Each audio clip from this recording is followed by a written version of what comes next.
कल ही दिए थे तुझे पूरे 500 रुपए, कहाँ गए? कहाँ जाएंगे, लाला को दे दिए मैंने।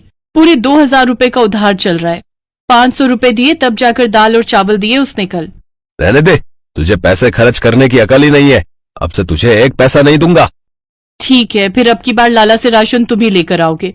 घर में एक मसाला नहीं है, न धनिया है न हल्दी। बताओ कैसे बनाऊं खाना? अफो, इस औरत का तो रोना ही कभी खत्म नहीं होता भाई। ये कहकर कमल गुस्से से बाहर चला गया और उसकी पत्नी नंदिनी रोने लगी। नंदिनी बहुत ही गरीब परिवार से आई थी। उसके पिता एक छोटे कुम्हार थे। उन्होंने कमल से उसकी शादी करा दी थी। शादी के बाद दोनों को एक बेटा हुआ जिसका नाम सोनू था। शादी के बाद कुछ वक्त तक तो कमल बड़ा अच्छा और मेहनती था। नंदिनी घर पर रहकर मटके और सुराही बनाती और कमल दिन भर उन्हें बेचता। लेकिन कुछ वक्त बाद ही कमल को शराब की लत लग गई और फिर वो एक नंबर का शराबी और आलसी बन गया। वो जितने पैसे कमाता सब के सब शराब में उड़ाने लगा। धीरे धीरे सारी बचत खत्म हो गई और कर्जा चढ़ने लगा। हालत ये हो गई कि अब तो राशन तक के लाले पड़ने लगे। इसी बात को लेकर पति पत्नी में रोज लड़ाई होने लगी और उस दिन भी कमल हर बार की तरह नंदिनी से लड़कर बाहर चला गया। उधर अपनी माँ को रोते हुए देखकर सोनू ने उसके आंसू पोंछे। माँ, आप फिक्र मत करो, मुझे अभी भूख नहीं लगी। अच्छा, सुबह से खाया ही क्या है तूने जो तुझे भूख नहीं लगी? चल मैं तेरे लिए बिना मसाले की सादी खिचड़ी बना देती हूँ। इसके बाद नंदिनी ने सबके लिए खिचड़ी बनाई। उसने सोनू को खिचड़ी दी और वो अपने पति कमल का इंतजार करने लगी ताकि वो दोनों साथ में खाना खा सके। लेकिन दोपहर से रात हो गई, कमल लौट कर नहीं आया। और फिर माँ, लगता है पापा ने फिर से शराब पी ली है। आप खाना खा लो। हाँ मेरे लाल, तू सोचा मैं खा लूंगी। नंदिनी कमल के इंतजार में भूखी ही सो गई। ऐसे ही कई दिन बीत गए। दिवाली नजदीक थी। नंदिनी ने कमल से छिपकर खुद मिट्टी के बर्तन बेचने शुरू कर दिए और इसी से कुछ पैसे भी जोड़ लिए थे उसने। और फिर जब एक दिन वो पैसे गिन रही थी तब। माँ, आप इन पैसों से क्या करोगी? बेटा, धनतेरस पर एक अच्छी सी कढ़ाई लेकर आऊंगी। फिर तुझे बढ़िया पूड़ी और सब्जी खिलाऊंगी। वो पुरानी वाली कढ़ाई टूट गई है ना। वाह, फिर तो बहुत मजा आएगा। अच्छा माँ, पापा आए थे क्या? नहीं, वो नहीं आए। चल तू जा खेलने, मैं कुछ बनाती हूँ तेरे लिए। और फिर धनतेरस का दिन भी आ गया।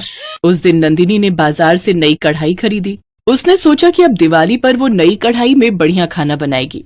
लेकिन उसी रात जब सोनू और नंदिनी सो रहे थे तभी उसे रसोई से कुछ आवाज आई। उसने उठकर देखा तो उसे कमल जाता हुआ दिखाई दिया। उसने कमल को बहुत आवाज दी लेकिन वो नहीं रुका। तभी नंदिनी की नजर रसोई पर पड़ी जहां एक भी बर्तन नहीं था, ना ही नई कढ़ाई और ना ही पुराने बर्तन। कमल ने एक चम्मच तक नहीं छोड़ी थी। नंदिनी ये देखकर सिर पकड़कर रोने लगी। उसने जाते हुए कमल की तरफ देखकर जोर से आवाज लगाई, भाड़ में जाओ तुम, ले जाओ सब कुछ और फिर कभी लौट कर मत आना। अपनी माँ को चीखते हुए सुनकर सोनू उठ गया। खाली रसोई देखकर वो भी सब कुछ समझ गया। फिर अगले दिन। क्या हुआ माँ, ऐसे क्यों बैठी हो? घर में एक भी बर्तन नहीं है बेटा, मैं कैसे खाना बनाऊं? इस मिट्टी के मटके में बनाओ माँ, देखना बहुत अच्छा बनेगा। सोनू की समझदारी देखकर नंदिनी ने उसका माथा चूम लिया। उसने सबसे पहले मटके में चावल उबाले। वो दाल बनाने जा रही थी कि तभी वहां एक औरत आ गई। अरे नंदिनी, क्या कर रही हो? अरे दिशा दीदी, कैसी हो? मैं अच्छी हूँ। वो क्या है ना, मुझे इनके साथ अचानक कहीं निकलना पड़ रहा है और ये सुबह सुबह ही पूरा 1 किलो चिकन लेकर आ गए और मैं लौटूंगी 3 दिन बाद। तब तक तो ये चिकन खराब हो जाएगा, इसीलिए ये लो, आप पका लो इसे। अब ठीक है दीदी, आपका बहुत बहुत शुक्रिया। उस दिन दिशा जाते हुए उसे ढेर सारा चिकन दे गई। चिकन तो नंदिनी के हाथों में था लेकिन उसे समझ नहीं आ रहा था कि वो उसे बनाए कैसे। तभी सोनू फिर से बोला, क्या सोच रही हो माँ? बेटा, चिकन तो आ गया लेकिन बनाऊं किसमें? चावल निकालकर उसी मटके में बनाओ माँ, मजा आ जाएगा। पहली बार मटका चिकन खाकर। ये कर तो सकते हैं। और फिर उसने उसी मटके में चिकन बनाना शुरू किया। बहुत दिन बाद वो चिकन बना रही थी और मटके में तो पहली बार।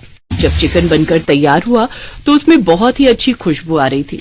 नंदिनी ने सोनू को चावल के साथ चिकन दिया और फिर पहला निवाला खाते ही, माँ, क्या कमाल का चिकन बनाया है आपने।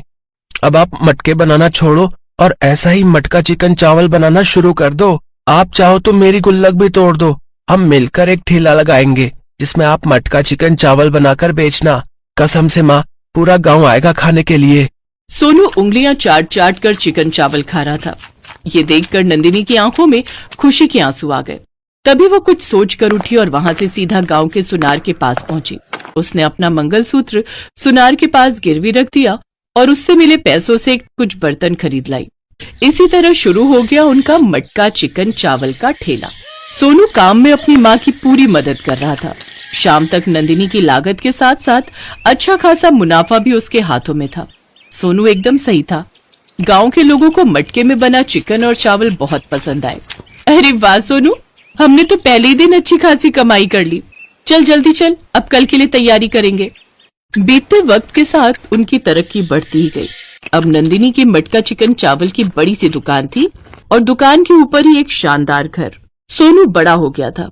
वो अपनी मोटरसाइकिल स्टार्ट कर ही रहा था कि तभी वहां एक अधेड़ आदमी आया जिसने एक फटा पुराना कंबल लपेटा हुआ था।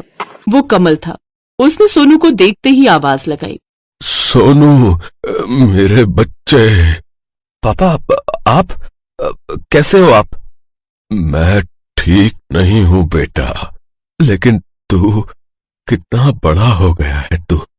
मैं गया था घर, पर पता चला कि तुम लोग वहां से चले गए हो। तू यहाँ इस दुकान में काम करता है क्या? नहीं पापा, ये मटका चिकन चावल की मशहूर दुकान हमारी है और ऊपर हमारा घर। माँ अभी बाहर गई हुई है, मैं उन्हें लेने ही जा रहा हूँ। पर आप ऐसे मत जाना, दुकान से चिकन चावल खाकर ही जाना। और हाँ, पैसे देने की जरूरत नहीं है। सोनू की बातों से कमल को समझ आ गया था कि अब उसकी वापसी की कोई उम्मीद नहीं है, क्योंकि नंदिनी और सोनू उसके बिना जीना भी सीख गए थे और तरक्की करना भी।